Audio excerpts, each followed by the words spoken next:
and Brittany Renner are over just as quickly as they started. Here's the tea. Let's dive in.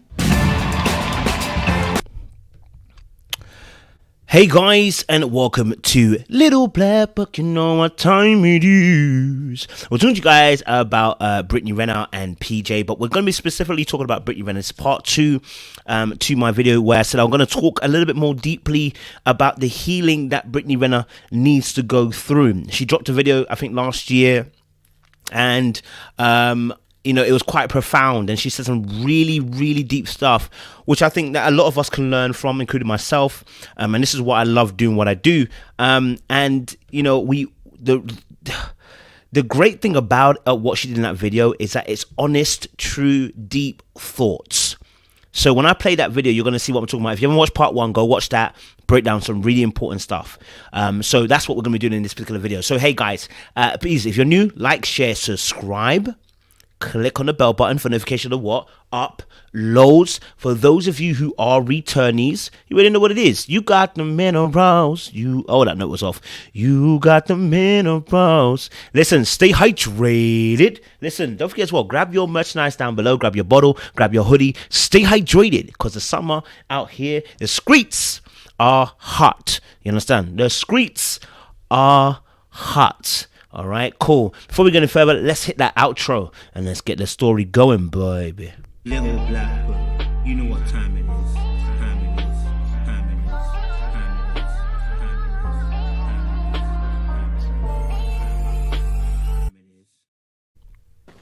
I allowed myself. So we've got a video here, part two, where we're talking, or just kind of breaking down what Brittany Renner had kind of said in one of her videos from last year. This is part, I think she's writing out in her diary, and she's just really breaking down some really deep thoughts.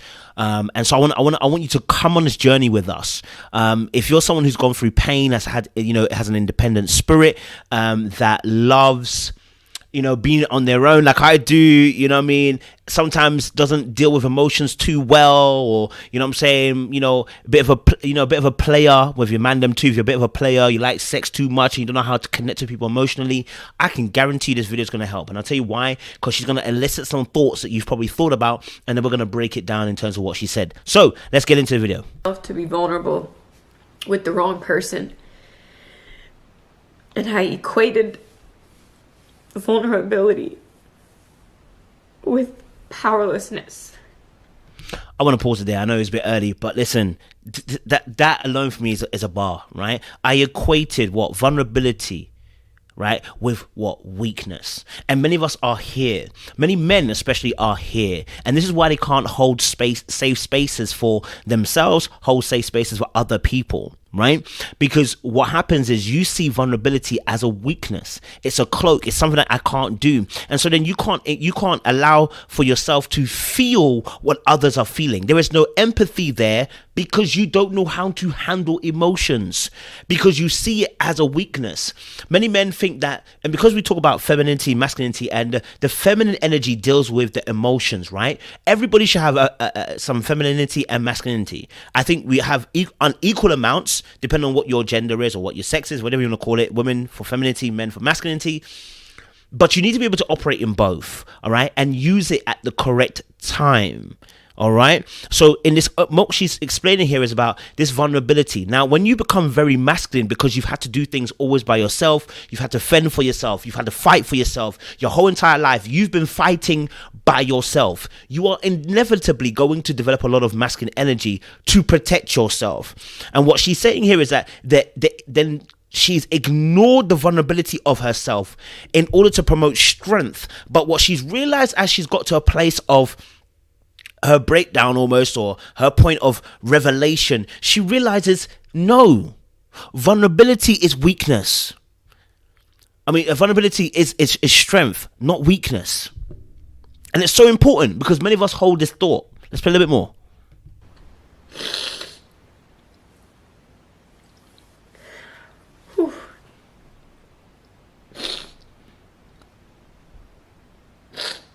Some people are probably looking at this thinking, she's crying, you better man up. It's like, yo. In my silence, I became full of rage and bitterness, as you can imagine. And there I am, making a joke, trying to laugh, to soften the seriousness of the topic. I'm good at that. man, this girl's dropping gems today. So she just spoke about obviously the fact that, you know, in her silence there's rage. There are women, especially specifically, I want to talk about women specifically though first, right? Who have been through stuff and have kept quiet. But in their silence, they're screaming.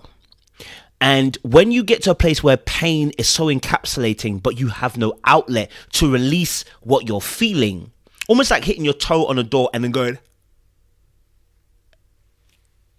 But imagine that consistently. Eventually, you're going to need a space where the pain can have a space to be released, because it's energy, right? And so what a lot of women have gone through is really traumatic past experience. I think it's 1 in 3 black women or black girls in UK specifically go through sexual assault or sexual violence, I believe. Sexual violence, I should say, right? Can you imagine that? 1 in 3, 1 in 4. I want you to understand that. That basically means if it's not you whose daughter has been sexually assaulted, probably one of your 3 friends, one of their children has. Do you know what I mean? Like, deep that. That in itself is traumatic to go through. I'm using that as an example because there are other traumatic things, but I'm just using that as an example, right? There are so many things that young women are going through, right? Forget even bad relationships, just upbringing, and men too, right? This is why a lot of men are also trash, and a lot of women are trash as well, because we've been trashed, right? Our childhood has been trashed, and so we become trash. Right? That's what we've been taught to do through the pains and experiences we've gone through. Right? So what she's describing here is that, you know, in those past moments where she suffered and she's been quiet, and it's like now it's affecting her. And this is why I keep saying about emotional leaks. Many people are now screaming. And how they're screaming is this: their behavior's off. You're looking at them and the way they're reacting to things, you're like, why are you reacting that way? The behavior's off. You're in a relationship and you can't seem to stop yourself being insecure, jealous, angry, frustrated, launching off anything, you know, just feeling a whole load of emotions. Why? Because you're screaming. You're screaming, and it's not about the stimulus you're seeing right in front of you. It's about being triggered from the past and seeing it in the present, and nothing's changed. You don't have the power to change it, and you're still in the same position. It's painful. And so now your actions are showing that you're in pain. But we don't understand that because we're used to having pain in the body and knowing what that means. But when our behavior shows pain, we don't identify that with something's not quite right with me. Something in the past has happened. That's what's causing this right now. Let's go. I got tired of being pushed around. Because I underreacted for so long, I would overreact. God. It's true. If I'm going to be a mess, it's going to be a hot one, honey. I put my hands on my first boyfriend. I became so angry that I wanted to make a permanent decision off temporary emotions by harming him. They said, after God, fear woman. I would watch him sleep. I thought about all the evil things I could do when he was vulnerable. And unsuspecting. I want to pause it there. I know. You're probably thinking, let it play. You can watch it in your own time. This is analysis breakdown. She said something really, really key. First of all, she said something which I'm not going to lie to you is mad, and she's mad. I'm just going to be honest with you. And I say that in the most loosest term. Not that she's actually mad, but I say it in the loosest term in the fact that, girl, this is why healing needs to take place. You cannot be looking at your partner in the bed and thinking to yourself, I wonder what would happen if I do you dirty. Making a permanent decision on temporary emotions. That if you're feeling that as a woman or a man, I want you to hear me. If you're feeling that as a woman or a man, that you get to a point where someone's done something to you like that and you feel like you're going to kill them or do them dirty permanently, please, you need to heal. You need to go away and you need to heal. Do not continue the process. Go back a few paces. Do not collect £200 when you go past go. Listen, you need to go back. Take a few steps back. Because you're in a danger spot right now. You might not do them harm, but you might do yourself harm. My girl was watching him asleep. and thinking about doing something. I want to take it back slightly, just ever so slightly what she said. I would watch him sleep.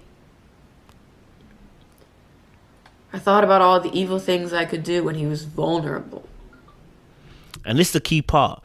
She was waiting until he was vulnerable. And the mere fact that she can have that thought is the evil itself. And not only that, let's flip it. If you know you can get at your boy when he's vulnerable, you now know when you're vulnerable, someone else can get you. Because you already know, if I can think like this, someone else can. Which is why vulnerability becomes one of those things that men and women struggle to do, because they realize in their vulnerability they can be hurt. There's this biblical story in the Bible, Judges, with a judge called Deborah, okay, and she has one of her captain lieutenants as a female called Jael, right? Jael, or Jael, or Geo, whatever you want to call it, right?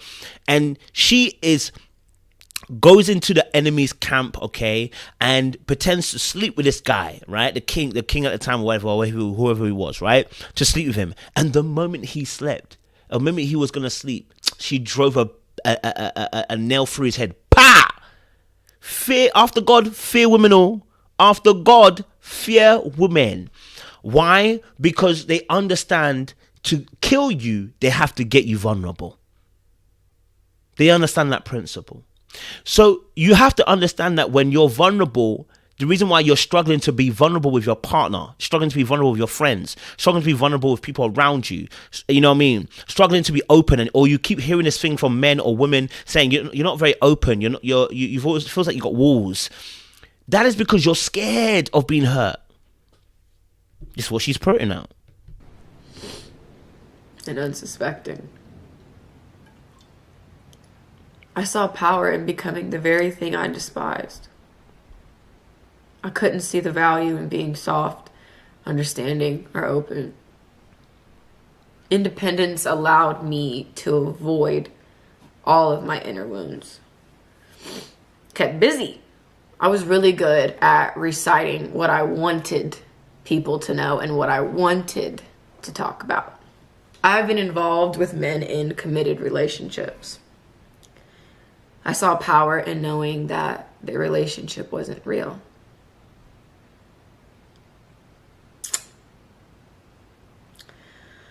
The men who cheated on their wives or girlfriends were weak, but the women who forgave them were weaker. Right. It's always the woman's fault. I liked men in committed relationships because I never felt worthy of first, and I wanted what they had.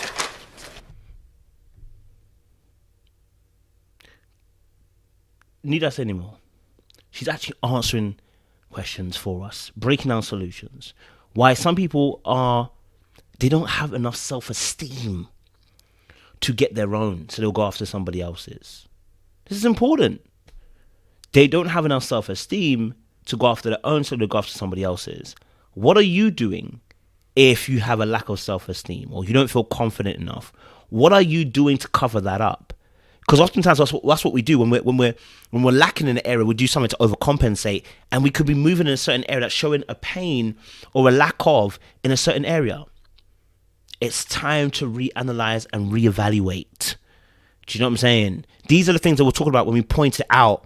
When we're doing coaching, I point these things out because I want you to understand there's a link to your future behavior. You're not just going after married men. You're not just going after men that are in relationships. You're not just sleeping with men to have babies and checks babies.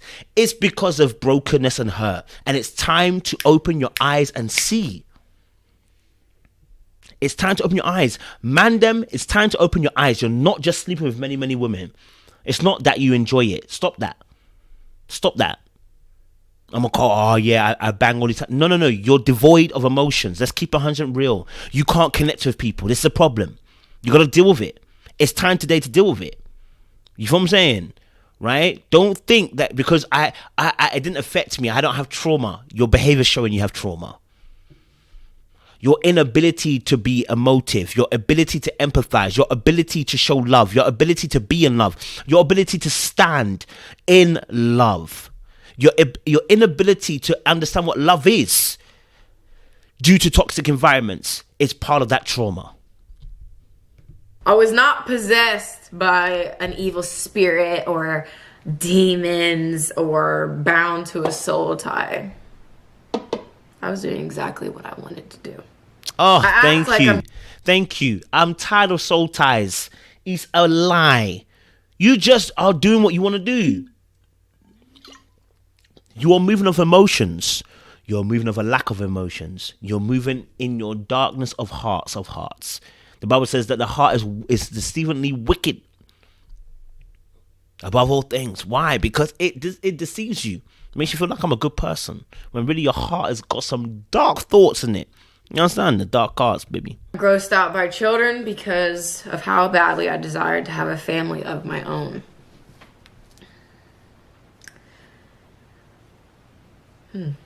Even just saying that makes me feel gross, because it makes me feel soft. It makes me feel vulnerable. It makes me feel seen for who I really am. And I don't like that.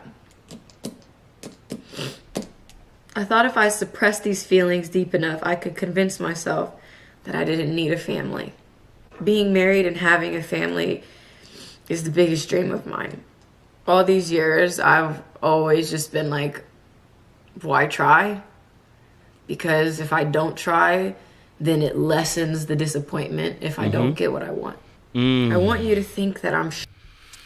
You know, I've personally dealt with that, so I know that lowering the expectations so that if you don't make it, you don't feel disappointed once again. And that comes from a past thing, because in the past what's happened is you've probably put your hopes up and been disappointed, and it's been crushing you. And what you've done is, as your mind is trying to protect you from being hurt like that again, is in future examples, you do not allow yourself to have high expectation or hopes so it doesn't get dashed again. Because you can't take that heartbreak again once more. But the truth of the matter is, you really wanted it. It's actually how I felt about money.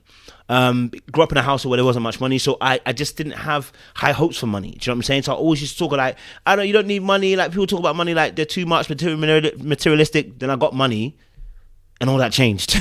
I got money, and all that chat went out the window, bruv. Because when I started to realize I was talking from a place of fear and not from a place of abundance, and a place from the reservoirs of healthiness. There was a level of fear that I was speaking from, unfortunately. But in this instance, as she's spoken quite clearly, I lowered my expectations so that I couldn't be hurt. But the truth of the matter is, a lot of people do this, and they put themselves in awkward positions, in bad positions when it comes to relationships, choosing really bad people because their expectations are so low. Now, I'm not saying to raise it to the absolute sky, but I'm telling you to place it to an appropriate level, have some balance. Strong. And that I have it all figured out. I'm so perfect. Ironic, isn't it? I mock the people who mock people for not being perfect, yet I feel the need to be perfect.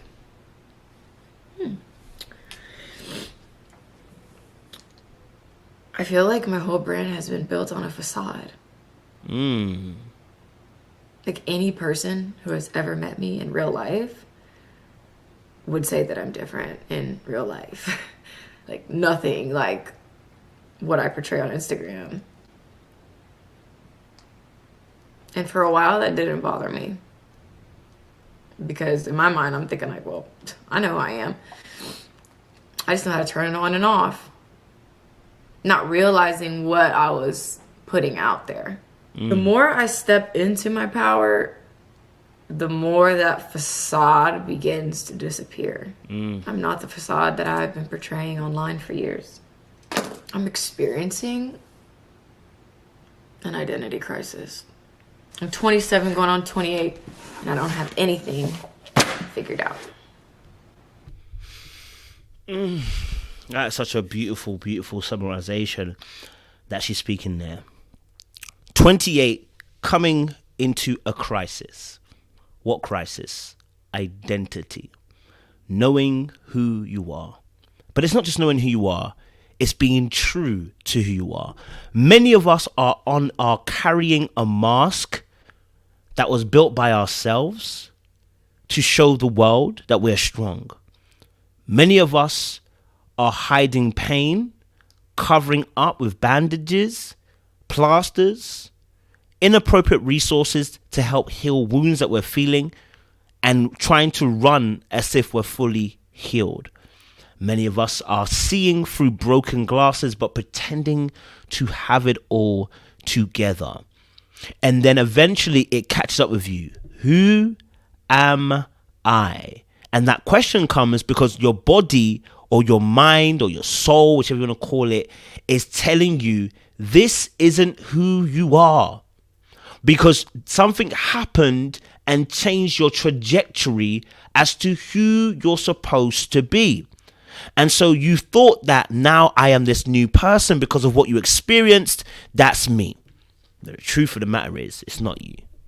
That's what she's suffering with. Many people are suffering through this.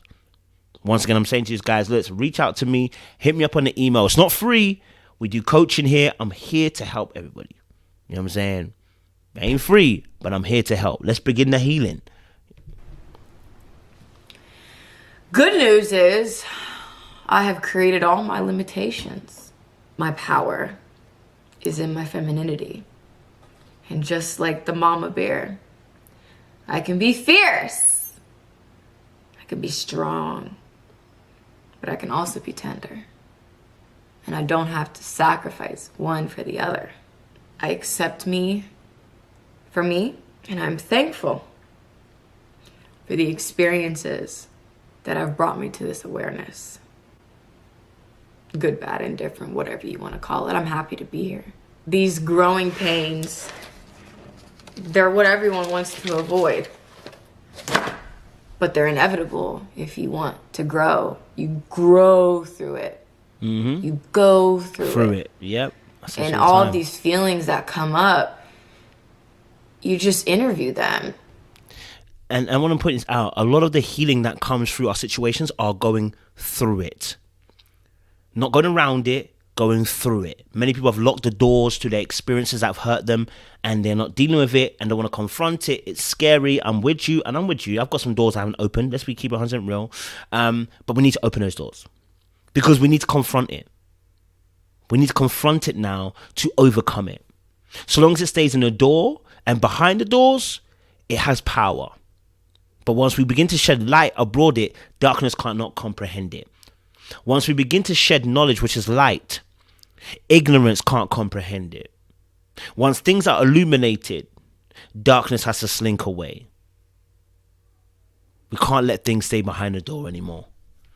Everybody needs this healing, man. You know what I'm saying? Everybody needs this healing.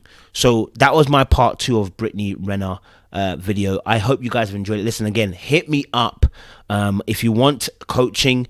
Hit me up on the email down below there, littleblackbook91@gmail.com. Let's do some work. Let's do some healing. Let's get you on track. You know what I'm saying? Let's get you on track. Let's link what we've seen in the past, bring it to the present, bring solutions to the table, and get you moving. That's what I want to see for my generation. Appreciate you guys. Stay locked, stay loaded, and get a little outro as we go. Little Black Book, you know what time